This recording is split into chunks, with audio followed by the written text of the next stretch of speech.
We're back with Mr. Stanley Ming. Stanley, you developed a reputation for winning. Was this is this something you enjoy doing? You like winning, Stanley?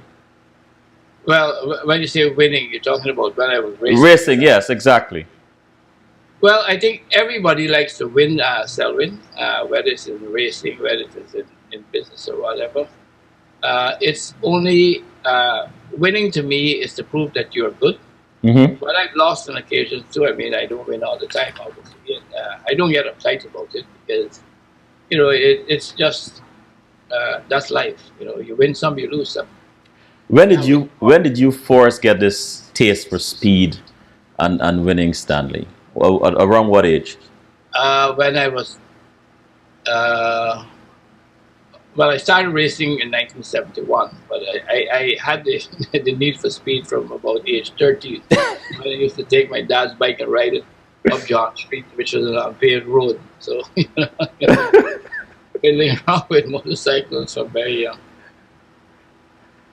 Stanley, I want to switch to a project called, and forgive me if I'm pronouncing it incorrectly. No problem. Isika? How you I, pronounce this? I seek, Isika. I seek her. Isika. Right. Yes. About giving. How did this come about? Well, actually, I seek her is an Amerindian word, and it's my wife that came up with it. When I wanted to establish the community I'm working toward developing, I invited my kids and their friends, their young friends, and some of my close family friends. And I said, you guys, this is about the future. It's not about Stanley Ming. And I want you guys to make a lot of inputs into what's going to happen here. And in fact, it was my wife that came up with the name Isika because I told her that this community will be about people who want to come and live, work, and give back. Hmm. And she came up with the word Isika. She did her own research and she came up with it. What is this project about? What it is, Selwyn, is over the last about 15 years, I've acquired some tracts of land in the Parika, beyond the Parika Stelling, that total about 1,200 acres. And I got one of the top town planners from the Caribbean, uh, a gentleman by the name of Raoul Kong, who has done a lot of work throughout the Caribbean. In fact, he's the guy that designed and built the movie towns in Trinidad, which is where a lot of young people gather. They go to movies, they shop, and they interact, and it's a very nice environment. And I asked him to assist me with the planning of the community, which he did on certain terms. And what we're going to set out to do there is to develop a model for the community of the future in Guyana, and it's being done purely, well, not purely, but mainly with the well-being of young people growing up in a far superior environment to the one that we are accustomed to up to the present time in Guyana. And Parika. Why Parika? Because Parika, unlike the coast of Guyana, is above sea level. When you go there, you look down at the river, unlike when you're in Georgetown, the East Coast, where you look up to the seawall. And after 2005, when my house had 16 inches of water in it and I lived in Blackett Gardens at the top of Cherry Street, I made a very committed decision to move within 10 years, which is this year, but it's going to happen, God willing, in 2017. Because I'm fearful that, well, not fearful, but I know that the coast of Ghana will go under in the future, and I don't want to be a part of what happened in 2005 again. Um, Guyana 2030.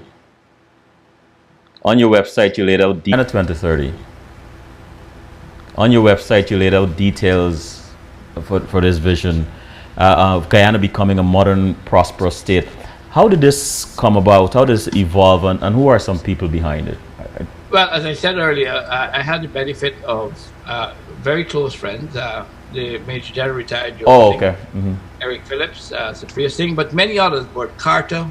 I always boast and tell people I don't claim to know very much, but I boast that I know people who know almost anything that I need to find out about. And I'm never scared to ask questions or to get educated opinions.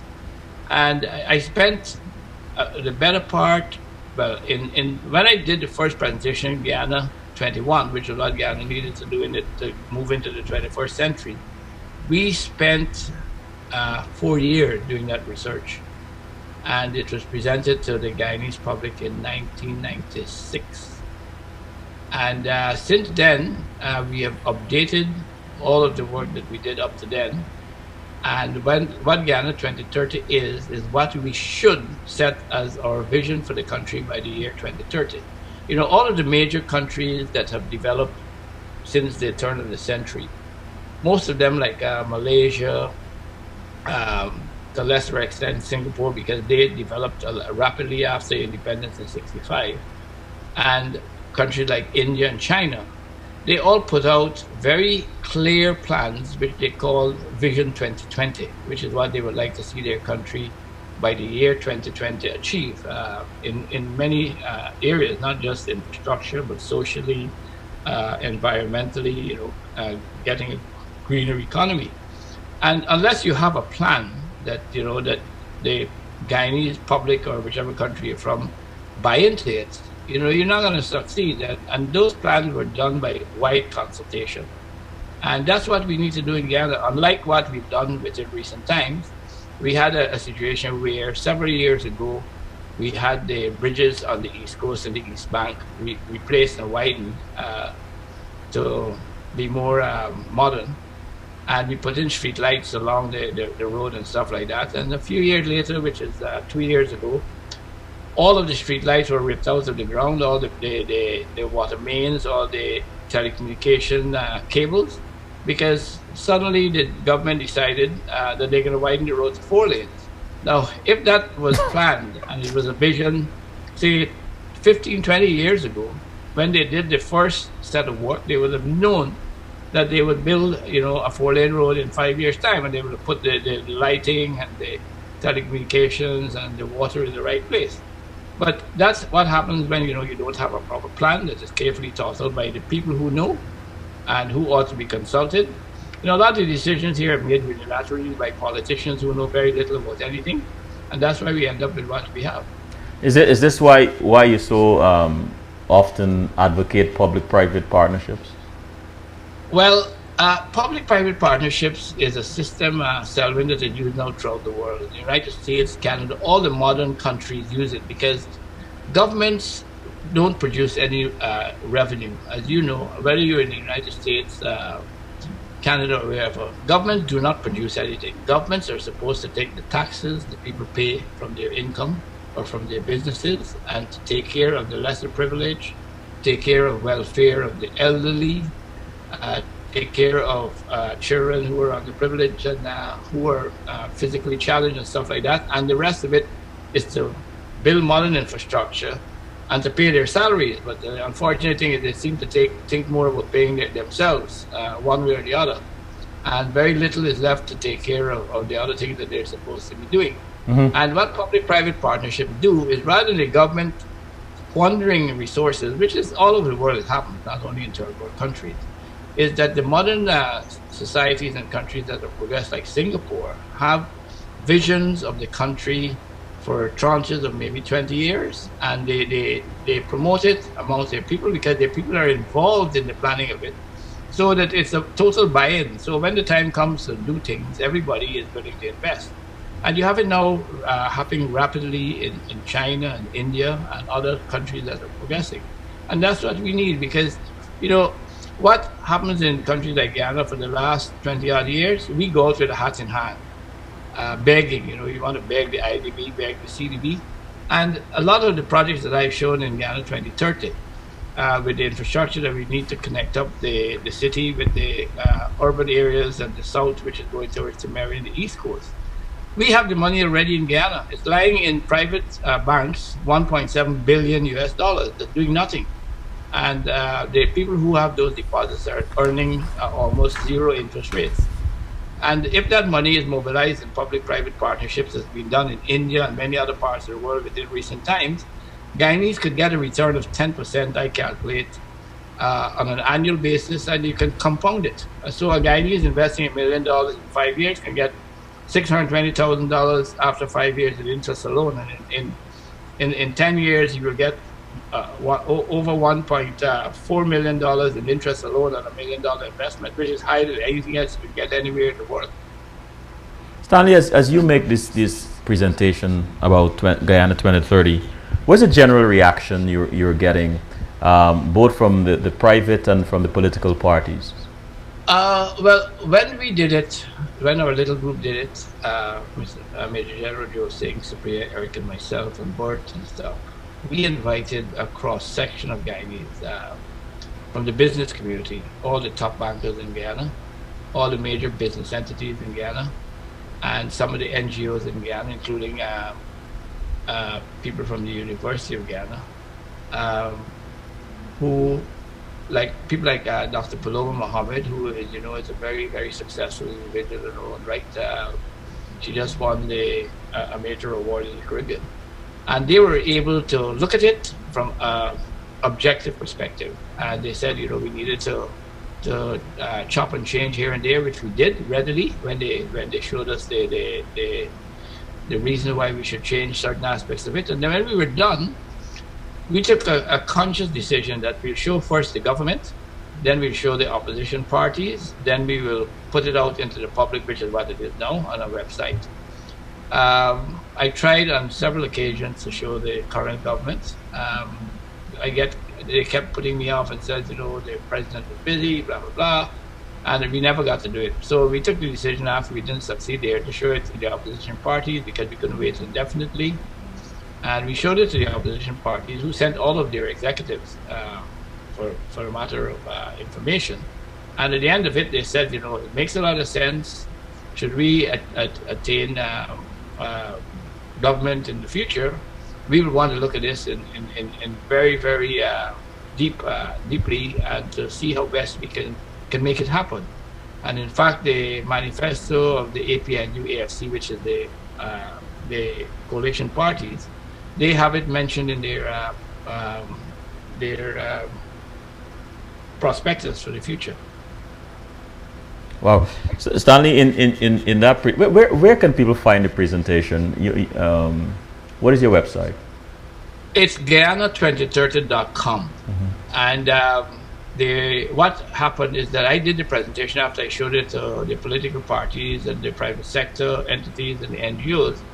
I did it to the entire media corps of Guyana, and when it was done there, they videoed it, and that video of the actual presentation is on that Guyana 2030 website, which has a link to YouTube, which shows the video in its entirety.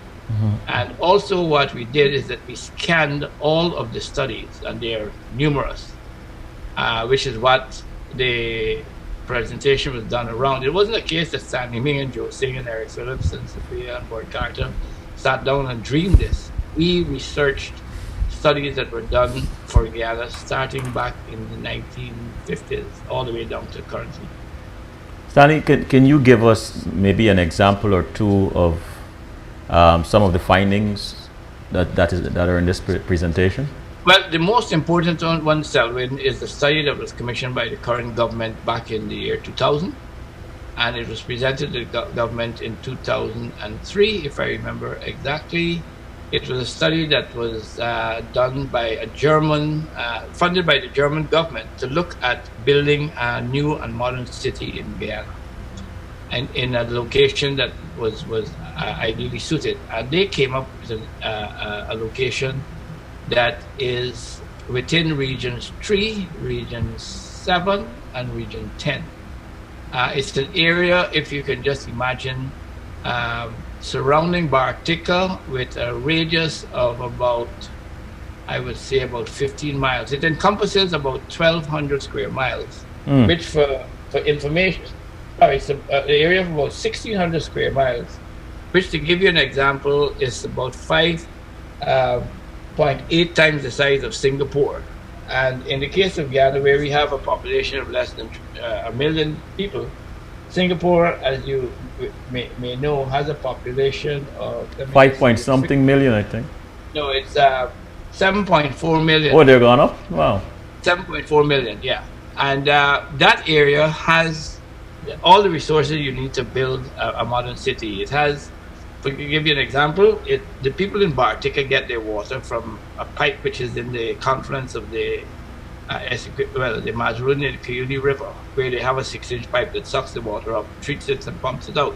Now, if you can just imagine, and I don't think any of the foreigners would know, but the Essequibo, Cuyuni, and Mazaruni have not millions, but billions of gallons of water that come down, fresh water from the mountains Wow. every day. So if we built a city there, we don't have to build a single well. The water that comes out of those rivers will supply not only that new area, but all the rest of Ghana if we were to, build connecting pipes and pump it towards the city.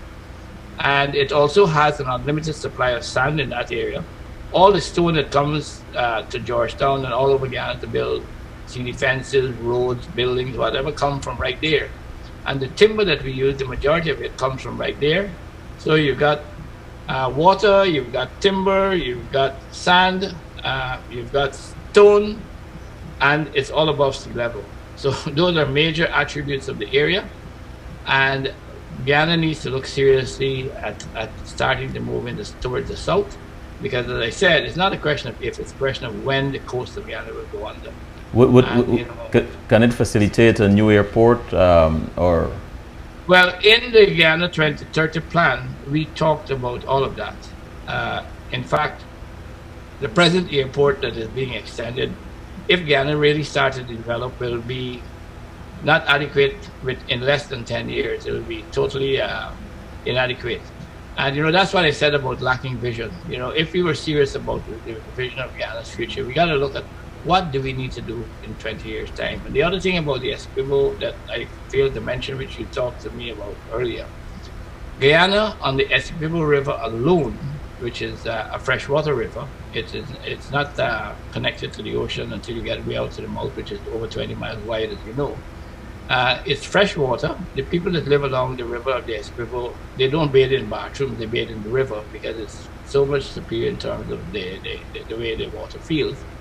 And over the years, thousands and millions of years ago, the vegetation have overgrown the banks of the river. But if you go along the river and you peek closely to what there is under those vegetation that have overgrown the banks, it's all brown sand beach. And I tell people, and the ones who know that live in Bartica know the truth, Guyana has more beaches than the entire of Trinidad, Barbados, Antigua, St. Lucia combined. It's just that we don't know it's there. But the people who live along there know, and there are patches of it that have been cleared and utilized over the last, I would say, 20 years by various people who know about it. Wow. And can you tell us how I think you alluded to that just now about funding, that we have the money. Is that accurate? Yes, the money is in the banks. I mean, if anybody doubts, call Republic Bank, GBTI, Scotia Bank. I mean, the Minister of Finance made that official revelation at the end of last year that there was $1.7 billion lying in the private banks doing nothing. And what gives you hope, Stanley, that this is possible? The next generation. The younger generation of Guyana are a lot more educated than the older generation, fortunately, and a lot more forward-thinking. They don't have the burdens of the history of Ghana. Most of the people that are voting, the young ones voting, don't even know about what the BP are claiming 28 years of the PNC and Burnham, and if you put back in the PNC, this is what they're going to do. I mean, the PNC and the APNU and the AFC of today is not what we had back in the in the 80s. All the people that are voting for the first time in Ghana grew up under the PPP. They don't know anything about it. They don't even know, some of them don't even know who it is that you tell them about Burnham. And they're not interested. What they're interested in is in the future. And the former president has done Ghana great injustice by trying to bring up racial animosities and whatever activities transpired back in the 60s and 70s, which is totally irrelevant. How destructive is that? Fortunately, we have the coalition party talking about unity and about the future. And I tell people, if it's one reason why Ghana should be looking for a change in government in another few days, is we need unity. We need a country that works toward bringing people together rather than dividing. Stanley, what I want to go back to this. Well, let me skip Parliament. Any advice to young people that want to follow in your footstep, or that buy into the Guyana 2030 vision? Any advice to them? Well, the important thing, Selvin, that I tell everybody, every young person in Ghana, learn and know your country. You know, the sad thing about Ghana, the majority of us in Ghana think Ghana is the area bounded by the airport, the seawall, and possibly the Berbice River, and in some cases only up to the Demerara River. They haven't gone beyond that. Stanley, Ghana is 83,000 square miles. It's the size of England, Scotland, and Wales, and it has resources second to none. If the ordinary Guyanese learns what Guyana has and are committed to the future of this country and committed to changing the culture of politics in Guyana, which I think can be done within the next, I would say, 5 to 10 years, completely change to being one more of unity and working together. This country, I might sound as though I'm being very over patriotic, but this country can become the power broker of the Caribbean, without a doubt. If wow, anybody with half a vision has the opportunity to make Guyana what it really can be, this would be the powerhouse of the Caribbean. Stanley, let's take a very quick break.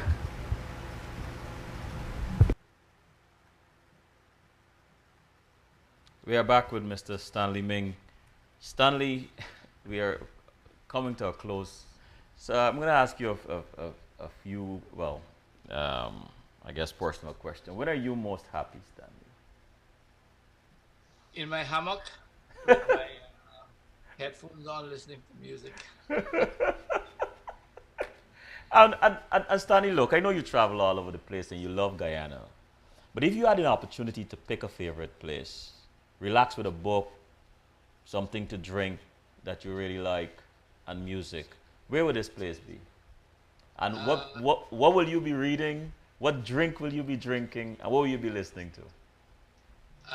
I will most likely be drinking an LLB, which is a drink that was introduced to Ghana a few years ago. It was started in Trinidad. It's a soft drink made of lemon, lime, and bitters. I drink it every day. That sounds appealing.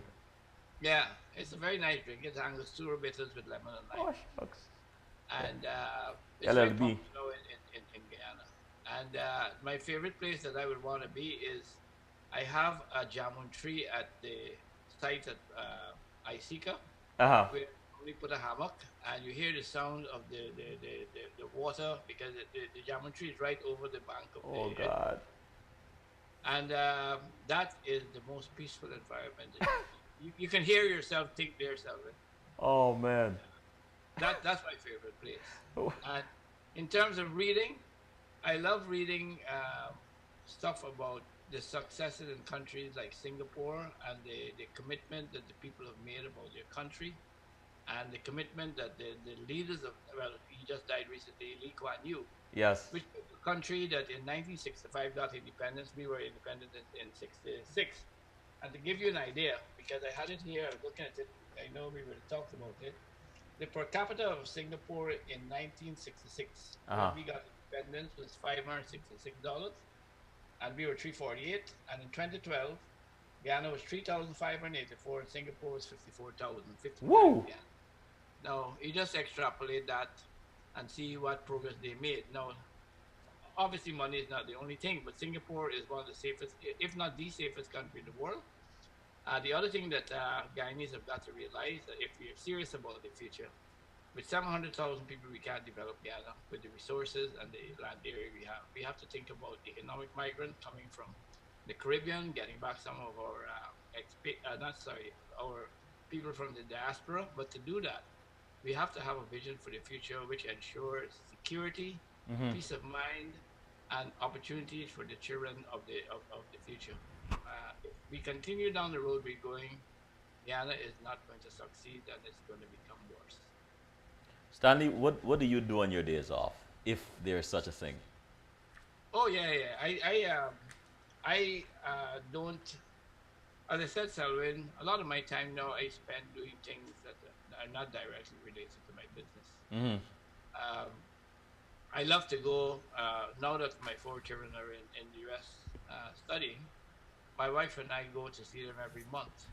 And because my son is racing, I go racing with him every month. And our daughters who also drive go-karts and support their brother because they all like, I suppose they all have the adrenaline junkie like I am.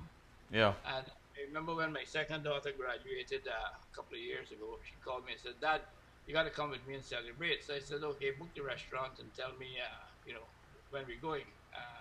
Prior to my traveling to go to see her, she said, "No, no, no, we're not going restaurant. We're going skydiving." So Did, I went over there and she booked it and we went did the preliminary training and went up in the plane 10,000 feet. She opened the door and said, "See you on the ground." So chip I off got kids that are just as crazy as I am, and I enjoyed it. chip off the old block, Stanley. Yep, yep.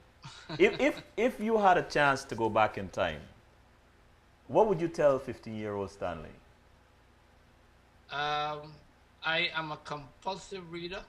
Mm. I cannot finish a day without reading something. Whether it's the newspapers, whether it is a Reader's Digest, whether it's the Economist, whether it's a book. I'm just reading one now about why the Asian countries have succeeded. And it's just trying to learn so that I can advise my children and the next generation of things they need to do to improve themselves and their country and their environment. Stanley, what have these years, your challenges, your triumphs, your successes, what have they taught you about yourself? Uh, well, let me tell you a quick story. I tell my kids the most important thing for me is to be able to go to bed at night and not have to worry about what has happened during the day. I mean, I'm not saying that I don't have issues that I need to address All from right. time to time. Not just business, but other issues, whether it is problems of my staff having, with their health or whatever, which, I like to help. But I have the fortunate ability to switch off. When I go to bed, I don't think you can count to 100 and I'm gone to sleep, What? which is a great asset. I can tell anybody. And the other thing is, I don't hear anything at night. My kids will wake up sometimes when we have the rainy season. Says, "Dad, did you hear that thunder and lightning last night?" I said, and he says, "You didn't hear that thunder shook the house." I said, "Well, let me tell you guys something. The only way you're gonna wake me up, you gotta throw a bomb on my bed and bed." So Oh the my peace of mind, God. Darren, the most important thing for anyone, I can tell you, is peace of mind. Peace of And mind. I tell people, I mean, I don't know that I have any particular enemies. Maybe some of the people that I talk about openly that are in politics, that I challenge them about what they're doing and what they should not be doing. But I'm not scared. I tell people, I have to die at some point in time, and I'm ready to accept when that time comes. And in the meantime, I will speak the truth, and I don't really care about what others might think. But And I don't look over my shoulder. I go down the road, I ride my motorbike, and I don't look around because I know of no known enemies. But I may or may not have any. But I'm not about to make that a daily thing to be scared about. Stanley, finish the sentence for us. I look forward to Sunday evenings too. I look forward to Sunday evenings. You said Yes. To do finish what? it. Huh? Sunday evenings. What do I do on Sunday evenings? A typical Sunday evening. I just really like to relax on Sundays. I might go on the seawall with my family. We used to when they were here. But now Sundays I will most likely be down at Parika in my hammock. It's interesting you said that. I was about to tell you, Stanley, in closing, that you've planted this image of that hammock on the jamun tree in my head. I have to come. I have to come look for that place when I come to Guyana. When you come together, I have more than one. I have three hammocks. Oh shucks! I'll find you, Stanley. I'll find you. And, Okay, David. and this is my last question, Stanley. Everybody gets this one. What Yeah. makes you laugh out loud? What makes me laugh out loud? Yes. A good joke. Oh man, Stanley, look, this has been fun. This has been a lot of fun, and thank you for sharing your time with us. And Well, I'm thank you for the opportunity, Selwyn. I hope I was able to give some people, especially the younger ones, something to think about. Life is all about choices, and life is all about making the people around you comfortable, and being as simple and as humble as possible is what is most important. Wow. Stanley, thank you. Thank you, Selwyn. And good night. Good night to you too.